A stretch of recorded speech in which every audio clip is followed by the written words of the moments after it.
Bien, donc je suis venu vous parler du pouvoir et plus précisément de la séparation des pouvoirs. Et mon point de départ sera un constat qui est le suivant, c'est que le philosophe qui s'interroge sur la question du pouvoir dans le champ politique, dans le domaine politique, est immédiatement confronté à ce qu'il faut appeler une antinomie de la raison politique. Alors, une antinomie de la raison politique, entendons-nous bien.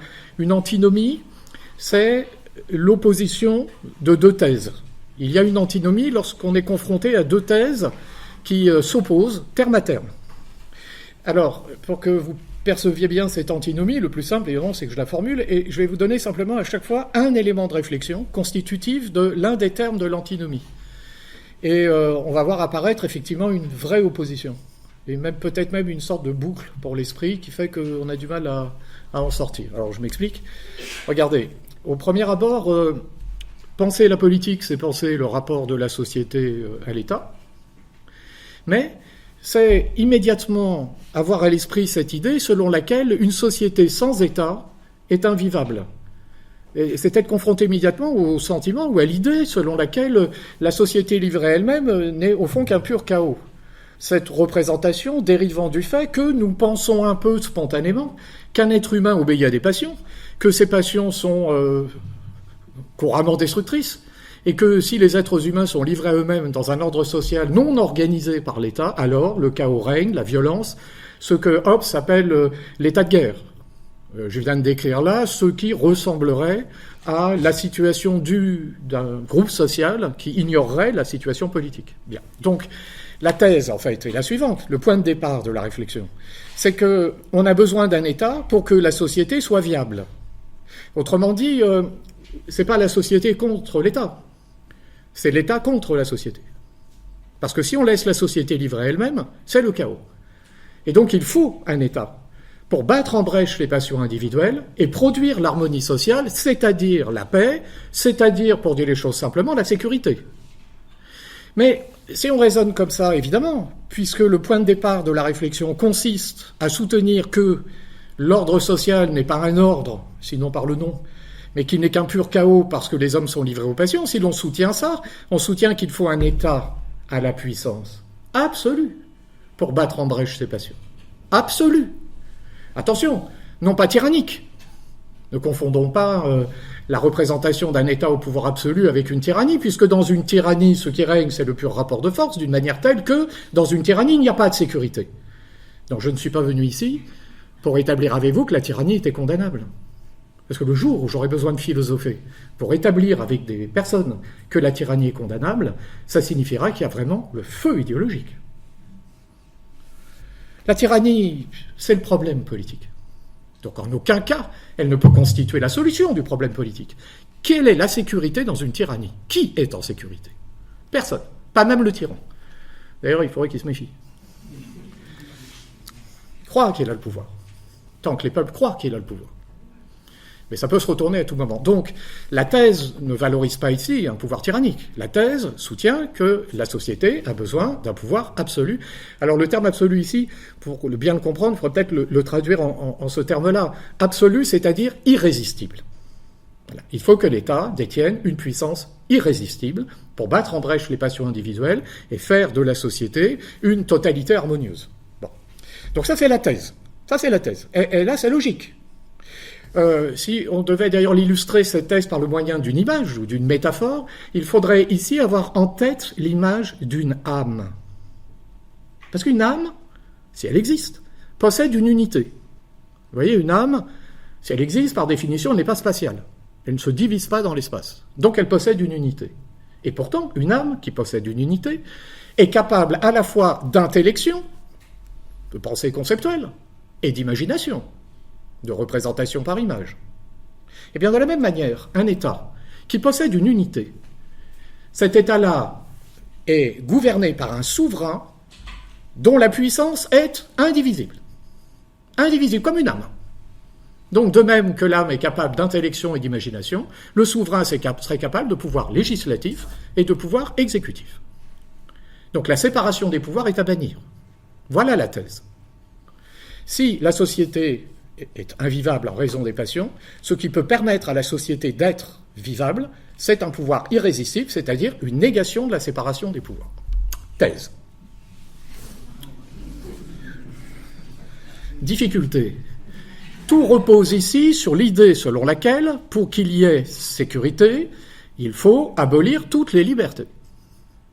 Question. Qu'est-ce qui reste comme sécurité là où la liberté a disparu? Qu'est-ce qui reste comme sécurité? Non, les peuples sont tentés parfois. Je vais te donner un peu de ma liberté. On va renoncer à des libertés au nom d'une sacro-sainte sécurité. Imaginez dans une sorte d'état de nature une personne qui renoncerait à sa liberté au profit d'un tiers qui lui garantirait la sécurité et qui, pour bien s'assurer qu'il est en main sa liberté, l'attacherait à un tronc d'arbre de la tête aux pieds, tout en lui promettant évidemment de venir le nourrir, le protéger et de venir le défendre si quelqu'un veut porter atteinte à sa vie. Mais une fois que celui qui a contracté est attaché à l'arbre de la tête aux pieds, qu'est-ce qui garantit que le bénéficiaire du contrat ne viendra pas l'égorger ? Autrement dit, comme je le disais, il n'y a pas de sécurité dans les tyrannies. Pourquoi ? Parce qu'il n'y a pas de liberté. Antithèse. Donc, la société n'est viable que sur la base de la liberté.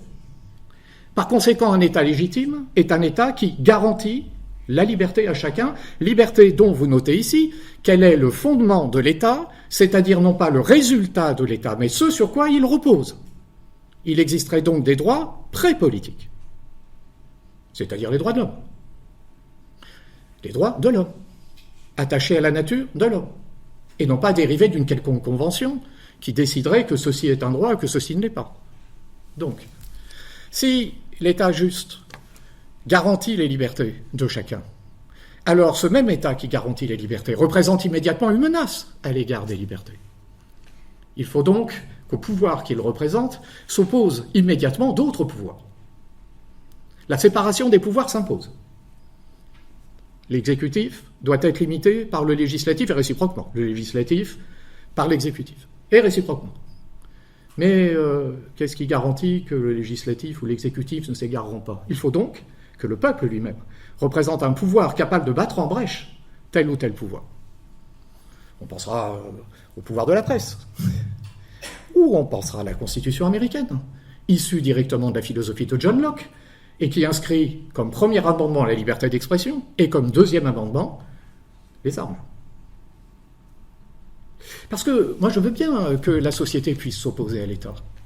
Mais ceux qui défendent ça sont exactement sur la ligne des libertariens américains, qui soutiennent précisément que chacun ayant des droits naturels, il a le droit de s'opposer à l'État, et qu'il a le droit de recourir à tous les moyens légitimes permettant de s'opposer à l'État lorsque l'État devient tyrannique. Lorsque l'État devient tyrannique.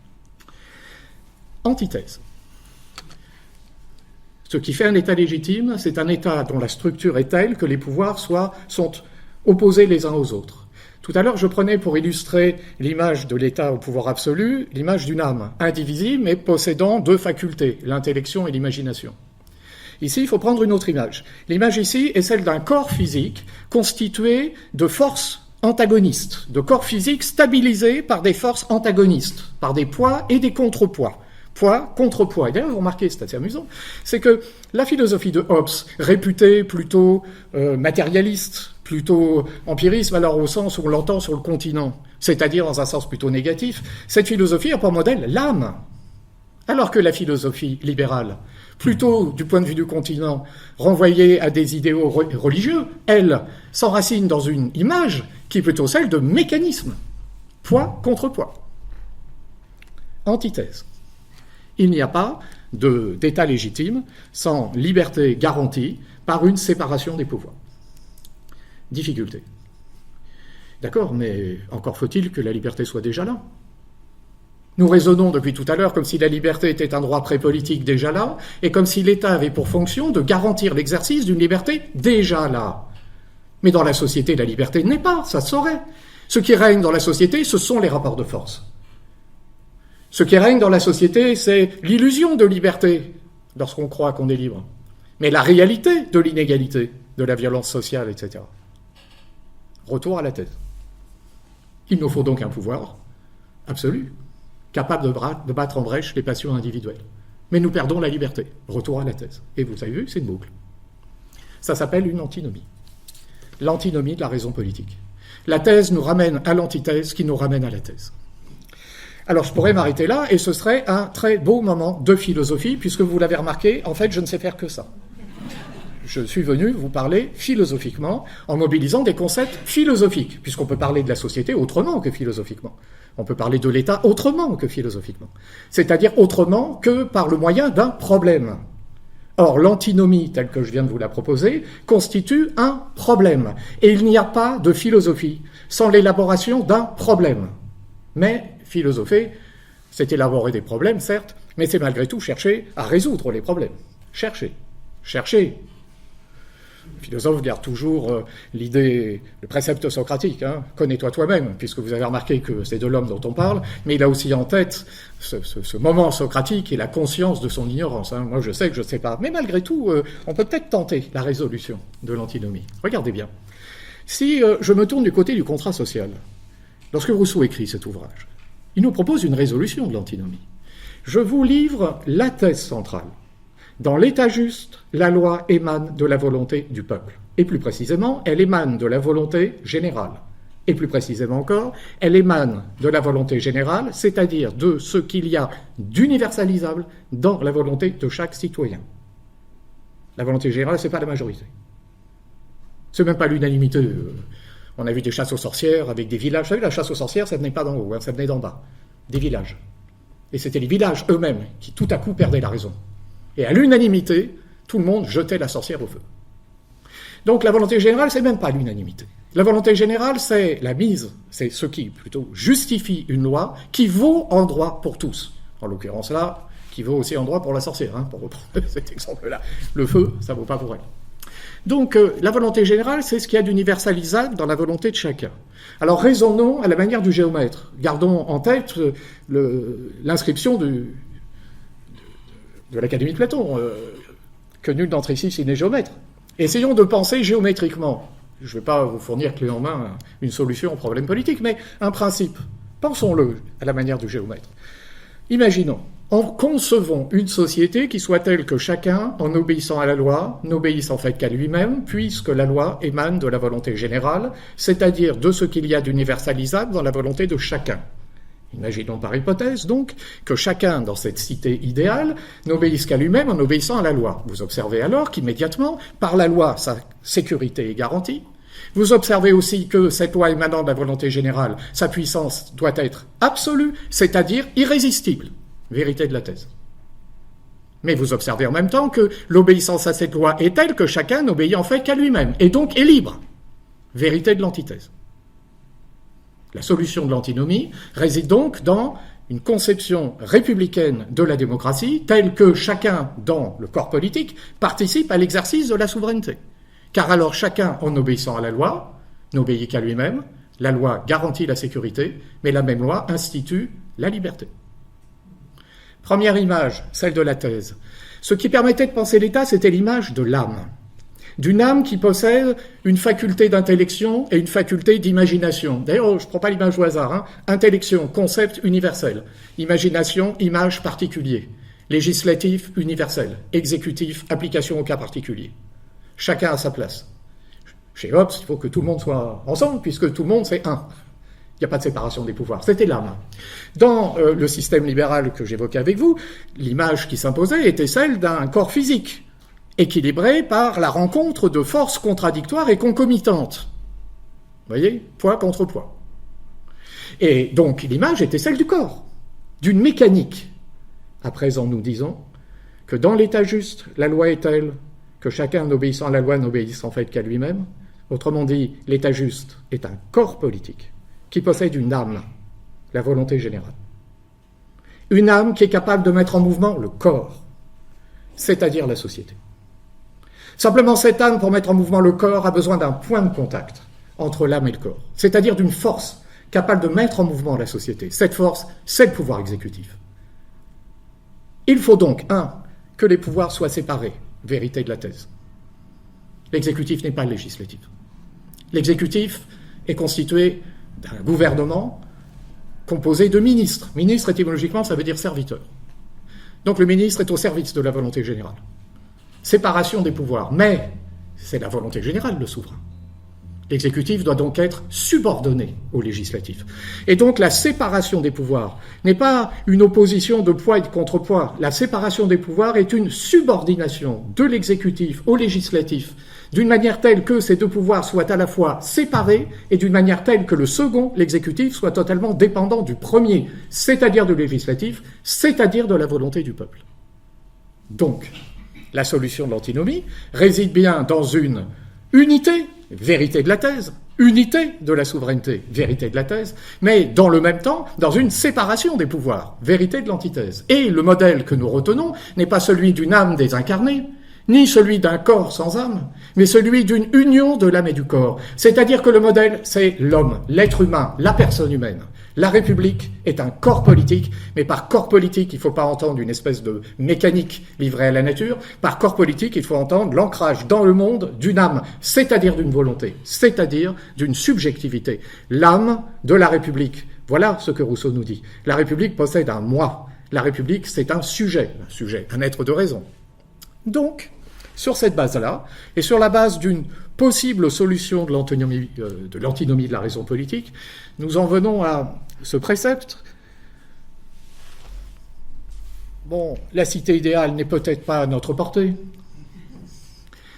Un peuple qui légiférerait lui-même. Un peuple qui serait corps politique réuni et dont émanerait la volonté générale, c'est une difficulté, peut-être même une impossibilité.